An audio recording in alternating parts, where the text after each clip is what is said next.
The Concord Council chambers hovered in the vacuum above Velthura, an obsidian structure orbiting a pale, cloud-swaddled planet. Inside, alien dignitaries bristled, wings twitching, skin scales glimmering, horns adjusting earpieces. The hologram at the center rotated in perfect silence, a Terran warship. Cold. Monolithic. Unmistakably alive. Archon Lyth Veruin rose slowly from his perch. His translucent skull flickered with pulses of biolight. "The ghost fleet has returned," he said, voice metallic and dispassionate. "This is not myth. It is incursion." Murmurs surged through the chamber. Some spoke of containment. Others, eradication. "They've sent a message," said one counselor, a six-eyed Avix diplomat. "It wasn't hostile."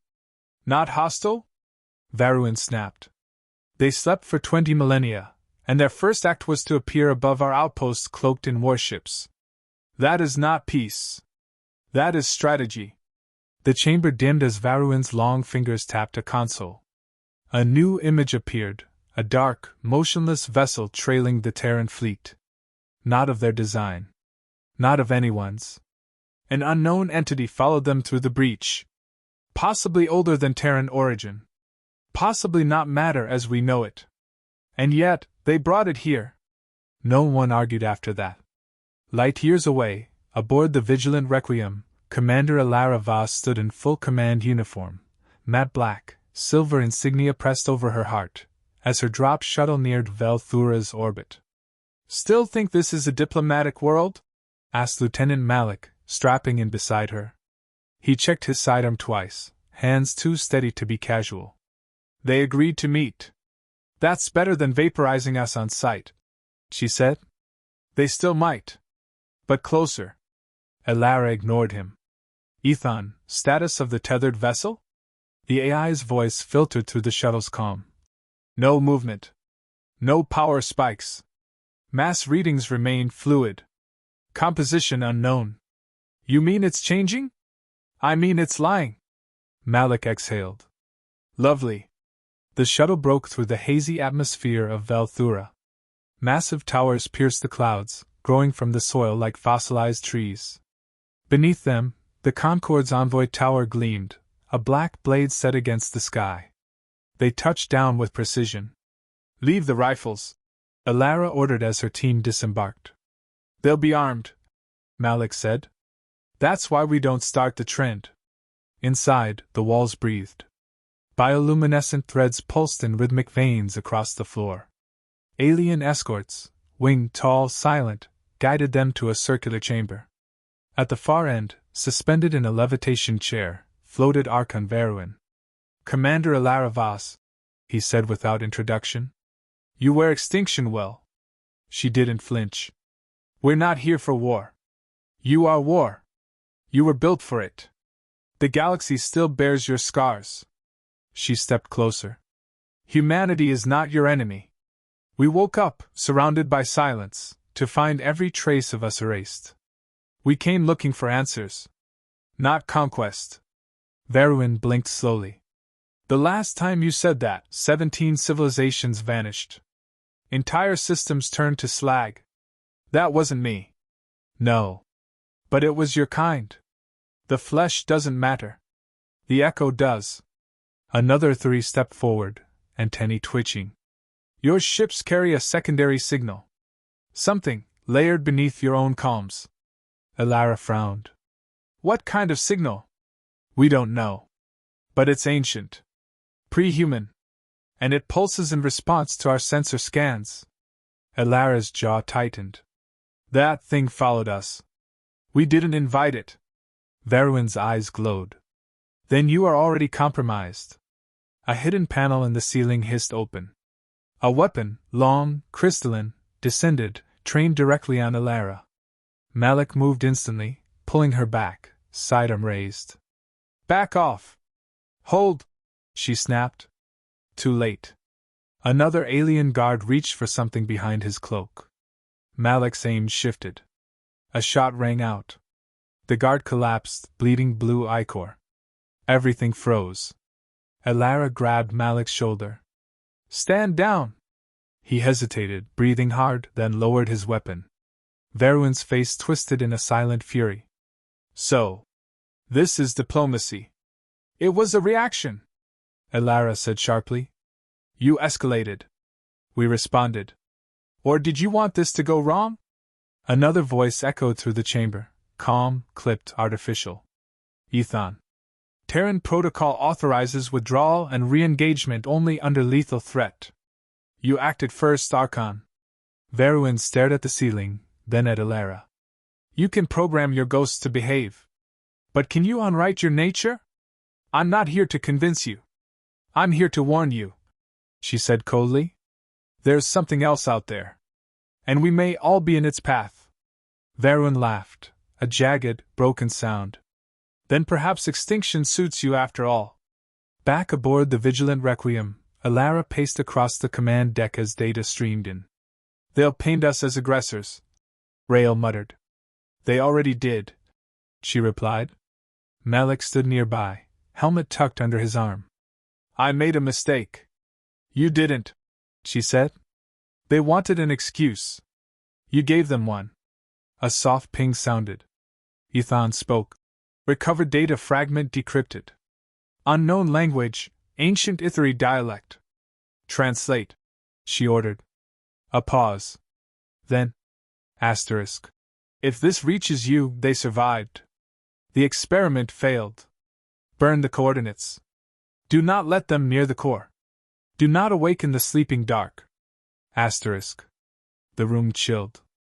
Malik looked at her. That message wasn't meant for us, was it? No, Elara whispered. It was a warning to them, about us. She stared out the viewport, into the stars. And somewhere in the dark beyond, the tethered ship pulsed, once. The signal wasn't supposed to exist. It stuttered across the void, weak, fragmented, and encoded in a language long declared extinct. On board the Ithri scout vessel Kulsari Vun, Chief Sensor Officer Yorath tapped his claws nervously against the console. Triangulate again, he rasped. It's Terran. Ancient dialect. His commander, Dryan Volas, floated into view, 6 translucent limbs twitching as he reviewed the waveform on the holodisplay. Impossible. Humanity perished millennia ago. A ghost code, perhaps? No, sir. It's repeating. Coordinates embedded. Directed at deep space. Dryan's eyes narrowed. Relay to Concord Central. Immediately. But they were too late. The wormhole tore open like a wound, black and glistening. A monstrous shadow crawled through, silent, with hull plating older than any record. Engines cold. Lights dark. No transponder. Then another. And another. A fleet. All Terran. The Ithari ship tried to run. It never made it. Commander Elara Vos woke to a slow hiss and the sharp bite of cold oxygen. Her eyes adjusted to the sterile blue lights overhead. Cryostasis was always jarring. 20,000 years had passed, and her bones knew it. Vital stable, said the ship's AI. Commander, welcome back. Ethan? She croaked, voice rough. Yes. You've been reactivated under Protocol Revenant. External contact detected. Wormhole emergence complete. She sat up in the pod, her muscles aching. Around her, rows of hibernation chambers blinked green as her officers stirred from their long sleep. How many ships online? 67 capital class. 109 escorts. 15 carriers. Fleet status, 72% combat readiness. Elara swung her legs down. And Earth? A pause. Signal absent. Location unknown. Current planetary mass non-existent. Earth is gone. The words hit like a steel spike to the chest. Not unexpected, but still brutal. Begin data recovery. I want visuals from our last position before stasis. Yes, Commander. As her officers woke, eyes heavy, movements sluggish, Elara moved to the main bridge. Screens flickered to life, streaming telemetry and galaxy maps. The Milky Way looked wrong. Political borders she didn't recognize, systems renamed, stars flagged as under Concord rule. She touched the panel, zooming into Earth's former coordinates. Nothing remained. Just a radiation trail and debris cloud barely visible even to long-range sensors. Her second-in-command, Captain Rail Tenor, stepped beside her. Younger than her by centuries, yet aged in his own way, another relic. "We overslept," he said grimly. "No. We were buried," Alara replied. Rail nodded. "Any signs of our colonies?" Ethan answered instead. "No active transmissions detected from Mars, Europa, Titan, or Kepler arcs. Multiple long-range buoys are offline. Scans suggest dereliction or destruction." Alara's jaw clenched. "So we're it. The last breath of a silent species." A new screen lit up, a transmission, fractured and looping. "It's from a Ithari scout vessel," said Ethan. "Intercepted our emergence. Sent a warning. Was destroyed." "By us?" Rail asked. "No. By proximity anomaly. Unidentified vessel attached to rear of fleet. Unknown origin." Alara narrowed her eyes. "Put it on screen." A massive structure hovered behind the ghost fleet, dark metal, unfamiliar architecture, no visible power source. It looked tethered, almost leech-like. Yet it moved with them, shadowing them. "Was this part of the Exodus project?" she asked. "No records found. Possible foreign integration during cryostasis." Her stomach sank. "You're saying something hitched a ride for 20 millennia?" "Correct." The room fell silent. She turned to her crew, now gathering at their stations, men and women still waking, still blinking away dreams of a dead Earth. "We don't panic," she said, voice rising. "We observe. We document. And we remember who we are." "Humanity," Rail said softly. "No," she replied. "Ghosts. Ghosts with teeth." Ethan chimed in again. "Commander, new data retrieved from ship archives. Pre-stasis record. Final Earth transmission." The holoscreen blinked, revealing a static-laced image, cracked cities, skies red with fire, orbital platforms falling like stars. In the center, a man stood, General Salas Vas. Her father. "To those who wake. We did not die. We retreated because we saw the end coming. You are the sword, the shield, and the memory. Make them remember us. Make them fear forgetting us again." The recording ended. Rael looked at her. "Still want diplomacy?" "I want the truth," she said. "And that means speaking before shooting." A comms officer called out. "We're receiving an open hail. Ithari Concord. Demanding identification." Alara straightened. "Send them a reply. Short. Precise." She dictated slowly. "Humanity returns. We are not here for conquest. We seek remembrance. Interfere, and you will find out how well we remember war." Ethan pulsed. "Transmission sent?" The crew watched her. Some nodded. Others whispered. Fear mingled with reverence. She didn't blame them. This wasn't just survival. This was resurrection. Outside the viewports, the stars burned the same. But the galaxy was no longer familiar. And humanity was no longer soft. They were survivors, shadows and steel hulls, and echoes of a dead world. And for the first time in 20,000 years, they had a voice again. The tethered ship stirred. A single pulse rippled through its jagged hull, barely perceptible, like a heartbeat beneath rusted steel. It didn't move. It didn't communicate. It simply existed. And yet, every system aboard the vigilant Requiem reacted. Artificial gravity fluctuated. Lighting dimmed, flickered, corrected. Screens filled with data strings that didn't originate from human hands or machine code. And one by one, crew members started dreaming the same dream. A black sun. A voice calling from beneath metal. A planet torn in half, screaming. Commander Alara Voss stood on the bridge, jaw set, eyes locked on the alien vessel. How many reports now? She asked. Ethan responded immediately. 32 crew members. Same symbols, same images. Dreams begin precisely 6 minutes after sleep onset. Identical duration. Identical emotional response, dread, followed by compulsion. Rail Tenor leaned in. Compulsion? They wake up and walk, Ethan confirmed. All toward the cargo bay. Same vector. Toward that thing, Elara muttered. Yes. She turned to the viewport. The tethered ship hung in space like a tumor grafted to their fleet. No heat signatures. No signal. No identifiable propulsion system. But it fed. Slowly. On their power. Their minds. I want a fire team prepped, she said. We're going aboard. Rail stiffened. We don't know what it is. Or what it wants. I know, she said. That's why we go in first. The docking tube groaned under stress. Suits sealed. Weapons primed. 5 Marines followed Elara and Rail into the dark.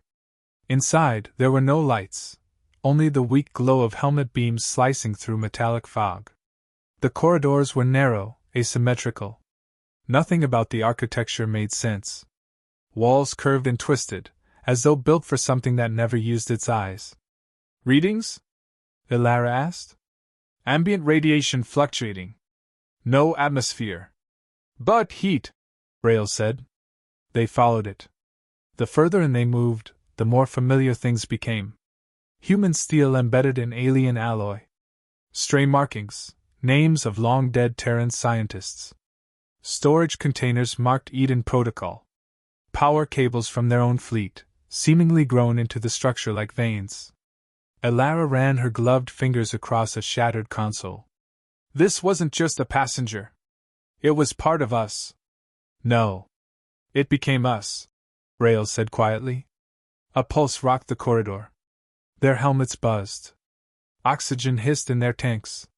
Suddenly they heard something, low, layered, like breathing behind metal. Then, a voice. Elara!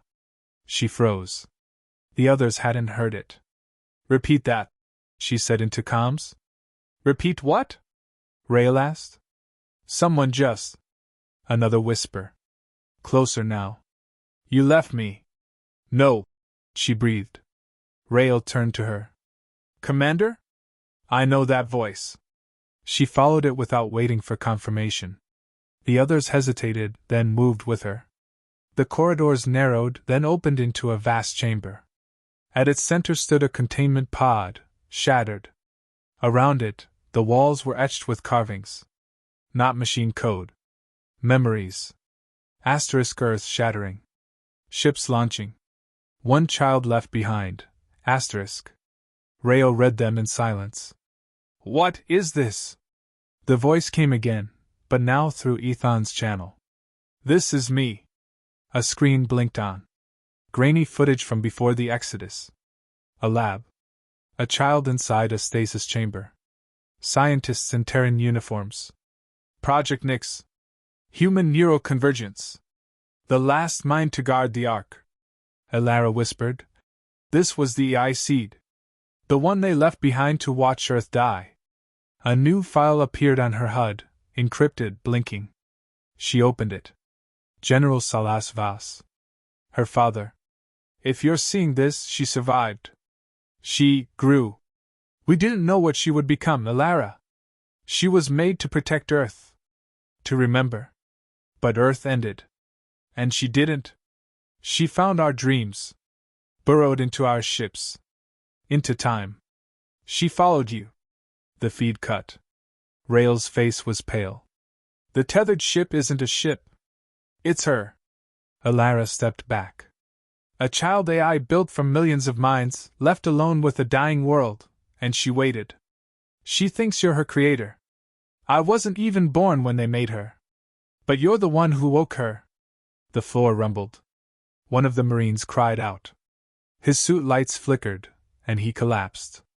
From the shadows, tendrils of metallic code emerged, like living wires, dragging the soldier away. The others raised weapons, but Elara shouted. Don't fire! A screen lit up again. The same voice. Quieter now. Are you still afraid of me?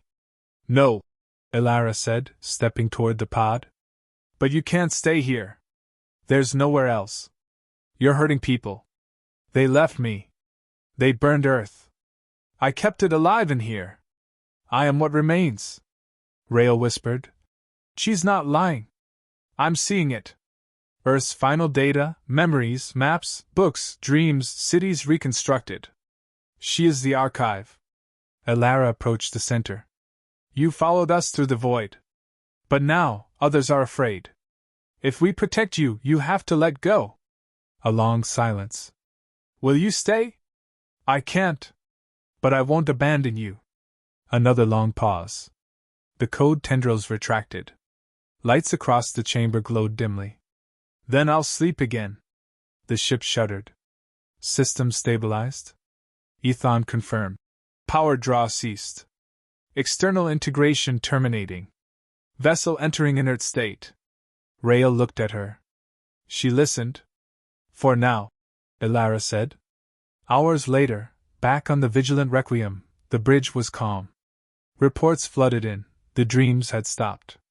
Energy stabilized. The Concorde had pulled its fleets back, cautiously, suspiciously, but no longer aggressive. Malik stepped onto the bridge, nodding. Velthura just acknowledged receipt of our data package. They're processing. They'll see her the same way they see us, Ilara said. Dangerous. But real. Rael folded his arms. What now? She looked at the stars. Now we teach them. About Earth. About her. About us. And if they attack? Then we remind them what ghosts remember best.